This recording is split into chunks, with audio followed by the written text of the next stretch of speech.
স্বামী স্ত্রী দুজনেই যদি জান্নাতে যায় তাহলে তারা কি এক জান্নাতে থাকবে নাকি আলাদা জান্নাতে থাকবে?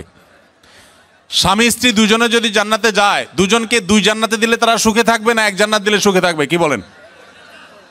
আপনারা যারা বিবাহ করেছেন, স্বামী স্ত্রী দুজনেই আল্লাহ চাহেন তো জান্নাতে দিলেন, দুজনকে আল্লাহ তাআলা দুই জান্নাতে রাখলেন, তো আপনারা কি মানসিকভাবে সুখে থাকবেন?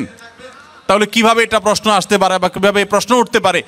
মনে রাখবেন, স্বামী স্ত্রী উভয়ে যদি জান্নাতে যান, আল্লাহ তাআলা উভয়কে একসঙ্গে রাখবেন। শুধু তা নয়, জান্নাতে যে হুররা থাকবেন, এই হুরদের সবার নেতৃত্বে থাকবেন তার স্ত্রী। এখন আপনি বলবেন যে অনেক মহিলা আমাদের কাছে প্রশ্ন করে লিখে দেয়। একবার এক মহিলা লিখেছিলেন যে ভাই, এমন একটা আমল শিখিয়ে দেন যে আমলটা করলে আমার স্বামী জান্নাতে আর যা পাক হুর অন্তত পাবে না।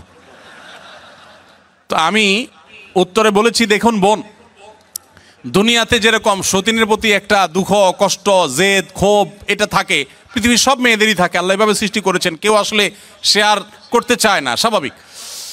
তবে জান্নাতে মানসিকতাটা এরকম থাকবে না। আল্লাহ তাআলা বলেছেন ওয়ানাযা'না মা ফি সুদুরিহিম মিন গিল, জান্নাতে অন্তরের যত হিংসা, হাসাদ এগুলো সব আল্লাহ তাআলা বের করে দিবেন, রিফাইন্ড হয়ে যাবে।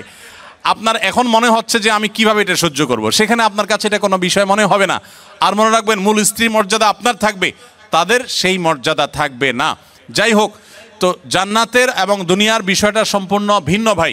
আমরা অনেকে জান্নাতকে দুনিয়ার সাথে তুলনা করি।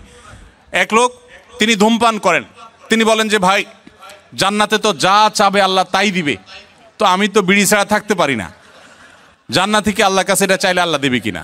তো আমার উত্তর হলো, আপনার এই যে বিড়ি বা ধূমপান করার যে, সিগারেট পান করার যে আপনার বদভ্যাস আছে, এই কুরুচি জান্নাতে থাকবে না ইনশাআল্লাহ। আপনার এই কুরুচিটাই কি হয়ে যাবে? চেঞ্জ হয়ে যাবে ইনশাআল্লাহ।